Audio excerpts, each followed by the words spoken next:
Hi friends, ರುಚಿ ಪಾಕಶಾಲೆಗೆ ತಮ್ಮೆಲ್ಲರಿಗೂ ಮತ್ತೊಮ್ಮೆ ಸ್ವಾಗತ.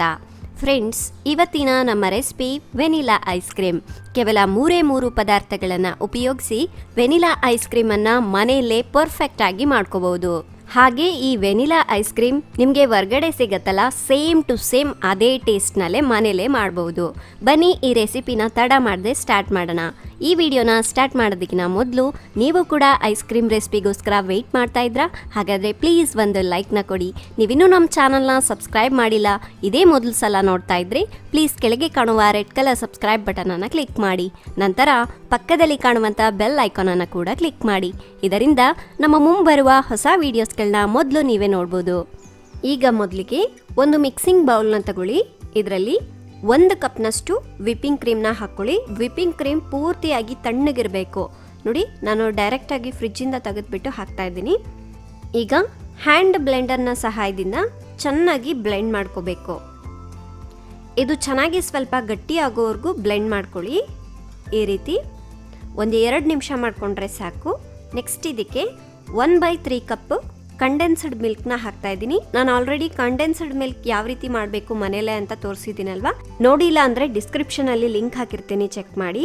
ನೆಕ್ಸ್ಟ್ ಇದರಲ್ಲಿ 1 ಟೀ ಸ್ಪೂನಷ್ಟು ವೆನಿಲಾ ಎಸೆನ್ಸ್ನ ಹಾಕಿಬಿಟ್ಟು ಚೆನ್ನಾಗಿ ಬ್ಲೆಂಡ್ ಮಾಡ್ಕೋಬೇಕು. ಫ್ರೆಂಡ್ಸ್, ಬರೀ ಈ 3 ಪದಾರ್ಥಗಳಿದ್ರೆ ಸಾಕು. ಇದಕ್ಕೆ ಸಕ್ಕರೆ ಏನೂ ಹಾಕೋ ಅವಶ್ಯಕತೆ ಇಲ್ಲ, ಯಾಕೆಂದರೆ ವಿಪ್ಪಿಂಗ್ ಕ್ರೀಮ್ನಲ್ಲಿ ಮತ್ತು ಕಂಡೆನ್ಸ್ಡ್ ಮಿಲ್ಕ್ನಲ್ಲಿ ಆಲ್ರೆಡಿ ಶುಗರ್ ಇರುತ್ತೆ, ಅದಕ್ಕಾಗಿ ಸಕ್ಕರೆ ಅವಶ್ಯಕತೆ ಇರಲ್ಲ. ಇದು ಚೆನ್ನಾಗಿ ಒಂದು ಸಿಲ್ಕಿ ಸ್ಟ್ರಕ್ಚರ್ ಬರೋವರೆಗೂ ಚೆನ್ನಾಗಿ ಬ್ಲೆಂಡ್ ಮಾಡ್ಕೊಳ್ಳಿ. ತಿಕ್ಕಾಗಬೇಕು ಕ್ರೀಮ್ ಬಂದುಬಿಟ್ಟು. ನೋಡ್ತಾ ಇದ್ದೀರಲ್ವ, ಗಟ್ಟಿ ಆಗ್ತಾ ಇದೆ. ನೀವು ಸ್ವಲ್ಪ ಬಿಟ್ಬಿಟ್ಟು ಬ್ಲೆಂಡ್ ಮಾಡ್ಕೊಳ್ಳಿ. ಅಂದರೆ 1 ನಿಮಿಷ ಗ್ಯಾಪ್ ಕೊಟ್ಟು ಬ್ಲೆಂಡ್ ಮಾಡ್ಕೋಬೇಕು. ಈ ರೀತಿಯಾಗಿ ಒಂದು 5 ಮಿನಿಟ್ಸ್ ಮಾಡಿಕೊಂಡ್ರೆ ಸಾಕು. ನೋಡಿ, ಕ್ರೀಮ್ ಕೆಳಗಡೆ ಬೀಳ್ತಾ ಇಲ್ಲ. ಇದು ಪರ್ಫೆಕ್ಟಾಗಿ ರೆಡಿಯಾಗಿದೆ. ನಾವು ವೆನಿಲಾ ಎಸೆನ್ಸ್ ಹಾಕೋದು ಜಸ್ಟ್ ಫ್ಲೇವರ್ಗಾಗಿ. ನಿಮ್ಗೆ ಇದು ಸೂಪರ್ ಮಾರ್ಕೆಟ್ಗಳಲ್ಲಿ, ಶಾಪ್ಗಳಲ್ಲಿ ಕೇಳಿ ಸಿಗುತ್ತೆ. 30 ರೂಪಾಯಿ ಅಷ್ಟೇ ಇರುತ್ತೆ. ಈಗ ಒಂದು ಏರ್ ಟೈಟ್ ಕಂಟೈನರ್ನ ತಗೊಳ್ಳಿ, ಅಥವಾ ನೀವು ಐಸ್ ಕ್ರೀಮ್ದು ಎಂಟಿ ಬಾಕ್ಸ್ ಇರುತ್ತಲ್ವ, ಅದನ್ನು ಬೇಕಾದರೂ ಯೂಸ್ ಮಾಡ್ಕೋಬಹುದು. ಈ ರೀತಿ ಡಬ್ಬಿನಲ್ಲಿ ನಾವು ಮೊದಲಿಗೆ ರೆಡಿ ಮಾಡಿಟ್ಕೊಂಡ ಈ ಕ್ರೀಮ್ನ ಹಾಕೊಳ್ಳಿ. ನೋಡಿ, 1 ಕಪ್ನಷ್ಟು ಕ್ರೀಮ್ಗೆ ಎಷ್ಟೊಂದು ಐಸ್ ಕ್ರೀಮ್ ರೆಡಿ ಆಗಿದೆ ಅಂತ. ಇದೇ ವೆನಿಲಾ ಐಸ್ ಕ್ರೀಮ್ ನೀವು ಹೊರಗಡೆ ತಗೊಂಡ್ರೆ 180 ರೂಪಾಯಿ 200 ರೂಪಾಯಿವರೆಗೂ ಸಿಗುತ್ತೆ. ಆದರೆ ಮನೆಯಲ್ಲೇ ಮಾಡ್ಕೊಳ್ಳೋದ್ರಿಂದ ನೋಡಿ ಎಷ್ಟು ಸುಲಭವಾಗಿ ತಯಾರಿಸ್ಕೋಬೋದು. ಆ 200 ರೂಪಾಯಿಂದ ಈ ರೀತಿಯಾದಂಥ 4 ಐಸ್ ಕ್ರೀಮ್ ರೆಸಿಪೀಸ್ಗಳನ್ನ ನೀವು ಮನೆಯಲ್ಲೇ ಮಾಡ್ಕೋಬೋದು. ನೋಡಿ, ಈ ರೀತಿ ಕ್ರೀಮ್ ಎಲ್ಲ ಹಾಕಿದ್ಮೇಲೆ ಇದು ಒಂದು 3/4 ಬಾಕ್ಸ್ನಷ್ಟು ರೆಡಿಯಾಗಿದೆ. ಈ ರೀತಿ ಒಂದು ಲೆವೆಲ್ಗೆ ಮಾಡ್ಕೋಬೇಕು. ಅಂದರೆ ನೀವು ಐಸ್ ಕ್ರೀಮ್ ತೆಗೆಯುವಾಗ ಶೇಪ್ ನೀಟಾಗಿ ಬರುತ್ತೆ. ಈ ರೀತಿ ನಿಮ್ಮ ಹತ್ರ ಸಿಲಿಕಾನ್ ಸ್ಪೂನ್ ಇಲ್ಲ ಅಂದ್ಕೊಂಡ್ರೆ ನೀವು ನಾರ್ಮಲ್ ಸ್ಪೂನಿಂದಾನೇ ಈ ರೀತಿ ಮಾಡ್ಕೋಬೋದು.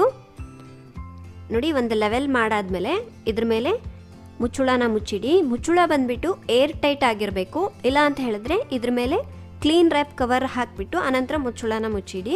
ಈಗ 3-4 ಗಂಟೆಗಳ ಕಾಲ ಫ್ರಿಜ್ನಲ್ಲಿ ತಣ್ಣಗಾಗ್ಲಿಕ್ಕೆ ಬಿಡಿ. ಇಲ್ಲಾಂದರೆ ನೀವು ಒಂದು ನೈಟ್ ಪೂರ್ತಿಯಾಗಿ ಫ್ರಿಜ್ನಲ್ಲೇ ಹಾಗೆ ಇಡಿ. ಒಂದು 3-4 ಅವರ್ಸ್ ಆದಮೇಲೆ ನೋಡಿ, ಐಸ್ ಕ್ರೀಮ್ ಈ ರೀತಿಯಾಗಿ ಗಟ್ಟಿಯಾಗಿರುತ್ತೆ. ಸೊ ಈಗ ಇದು ಪರ್ಫೆಕ್ಟಾಗಿ ರೆಡಿಯಾಗಿದೆ. ನೀವು ಎಷ್ಟು ಬೇಕೋ ಅಷ್ಟು ಯೂಸ್ ಮಾಡಿಕೊಂಡು ಮತ್ತೆ ಫ್ರಿಜ್ನಲ್ಲಿ ಎತ್ತಿಟ್ಕೋಬೋದು. ಯಾವಾಗ ಬೇಕೋ ಅವಾಗ ಯೂಸ್ ಮಾಡ್ಕೋಬೋದು. ನೋಡಿ, ಈಗ ನಾನು ಸರ್ವ್ ಮಾಡ್ತಾ ಇದ್ದೀನಿ. ಈ ರೀತಿ ಒಂದು ಸ್ಕೂಪರ್ನ ತಗೊಳ್ಳಿ, ತುಂಬ ಚೆನ್ನಾಗಿ ಶೇಪ್ ಬರುತ್ತೆ. ನಿಮ್ಮ ಹತ್ರ ಸ್ಕೂಪರ್ ಇಲ್ಲ ಅಂತ ಹೇಳಿದ್ರೆ ಸ್ಪೂನಿಂದ ಬೇಕಾದರೂ ತೆಗಿಬೋದು. ವಾವ್, ನೋಡಿ ಎಷ್ಟು ಸೂಪರಾಗಿ ಬಂದಿದೆ. ಸೇಮ್ ಟು ಸೇಮ್ ನಮಗೆ ಹೊರಗಡೆ ಸಿಗೋ ರೀತಿಯಾಗಿ ವೆನಿಲಾ ಐಸ್ ಕ್ರೀಮ್ ರೆಡಿ ಆಗಿದೆ ಅಲ್ವಾ. ನಾವು ನಾರ್ಮಲ್ ಆಗಿ ಹೊರಗಡೆಯಿಂದ ತಂದಿರೋಂಥ ಐಸ್ ಕ್ರೀಮ್ ಯಾವ ರೀತಿಯಾಗಿ ತುಂಬ ದಿವಸದವರೆಗೂ ಇಡ್ತೀವಲ್ವ, ಅದೇ ರೀತಿಯಾಗಿ ಈ ಐಸ್ ಕ್ರೀಮ್ ಕೂಡ ಅಷ್ಟೇ 1 ತಿಂಗಳು 1.5 ತಿಂಗಳು ಇಟ್ಕೊಂಡು ಆರಾಮಾಗಿ ತಿನ್ಬೋದು. ನೋಡಿದ್ರಲ್ವಾ ಫ್ರೆಂಡ್ಸ್, ಕೇವಲ 3 ಪದಾರ್ಥಗಳನ್ನು ಉಪಯೋಗಿಸಿ ಮಾರ್ಕೆಟಲ್ಲಿ ಸಿಗೋ ರೀತಿಯಾಗಿ ಮನೇಲಿ ವೆನಿಲಾ ಐಸ್ ಕ್ರೀಮ್ ಯಾವ ರೀತಿ ತಯಾರಿಸ್ಕೊಳ್ಳೋದು ಅಂತ. ಹಾಗೆ ನಾನು ಕಂಡೆನ್ಸ್ ಮಿಲ್ಕ್ ಯಾವ ರೀತಿ ಮಾಡಬೇಕು ಅಂತ ವಿಡಿಯೋ ಆಲ್ರೆಡಿ ಅಪ್ಲೋಡ್ ಮಾಡಿದ್ದೀನಿ. ಡಿಸ್ಕ್ರಿಪ್ಷನಲ್ಲಿ ಕೂಡ ಲಿಂಕ್ ಹಾಕಿರ್ತೀನಿ, ಚೆಕ್ ಮಾಡ್ಕೊಳ್ಳಿ.